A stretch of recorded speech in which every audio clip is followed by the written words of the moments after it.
Situation right here, the trees are small enough that we probably could do a foliar spray, because with the foliar spray you want to be able to get over the entire plant. You got to get all the growing points. You can't just, if you just do the side, you're going to do a side trim, you're not going to kill the plant. So you've got to get up and over it all. You really don't want to get in a situation where you can get any of the herbicide drifting back onto you. This is, you don't really want to be pushing up over your head. So 7-8 feet is about the highest you can go. But I think what we're going to demonstrate right here is a cut stump treatment, because also in this kind of situation here, you don't want a bunch of dead plants right here because it's going to be unsightly. So you like to get rid of it. Usually for a cut stump treatment, you want to do a stem that's probably at least 1 inch in diameter, because much smaller than that, you don't have a big enough surface to get enough herbicide down into the roots of the plant. Because that's our objective here, is to kill the roots. Because all of these perennials, if the roots aren't dead, it's just going to keep sprouting back. And when you do a cut stump treatment, you need to treat the top within minutes. So it's really good to have one person cutting and one person spraying. And like we've got here, we've got a blue dye, a blue indicator in there, so you can keep track of what you've sprayed. So another thing you need to think about, though, when you're doing cut stump, is what you're going to do with the stuff you cut down. Especially when you get things that are slightly bigger, you're looking at a good bit of physical labor to haul that stuff away. It's tempting to let it drop and lay there, but when that happens, like I said, you're going to have to go back and retreat this stuff most of the time.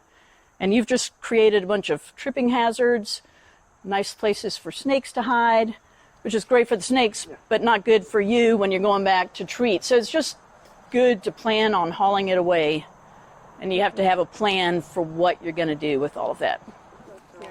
So would one of these be good way back here? Yeah, good for one of the... I mean, there's this little guy. I guess I'll get these out of the way. So when you want to cut as close to the ground as you can. Okay. Right here? Yeah, so anything higher, you don't want to create tripping hazards. But I mean, you also don't want to get down into the dirt. Right. Like, and you really don't want to do it too high up that you can actually have an impaling hazard. Oh. Nice. There we go. You got it? All right. All right, so one thing you can do with kudzu, like I said, besides a foliar spray, when you have just small little spots, and so these are probably, so you see this is kind of in a row. So this was probably what we've got here. Here we got this kudzu, and it's going to root along these nodes, and it can get buried in the dirt. So probably what we've got a situation right here where this was one of these trailing vines, and these are root crowns along. So kudzu has a large underground storage, like tuber. The thing is that it's not like smilax. You can cut it off; it's going to keep growing back forever from buds on that. But kudzu's not going to grow back from that if you sever it from the root crown. So all you have to do is, all you have to do. So, and then it's like I immediately find a rock. What you see is so here's the crown. Get to the point where you need to sever this below. All right, so, but we do have a good picture of the root crown here. So this has buds. The buds that can resprout are all in this area. Well, that's huge. It is. This is still, yeah. Wow. But you need to cut it down here. Like so that you're getting rid of all of, and then, get rid of this, and this part will not resprout because there's no buds there. Yay! We have removed the kudzu crown. Well, just because that is the root crown. I see.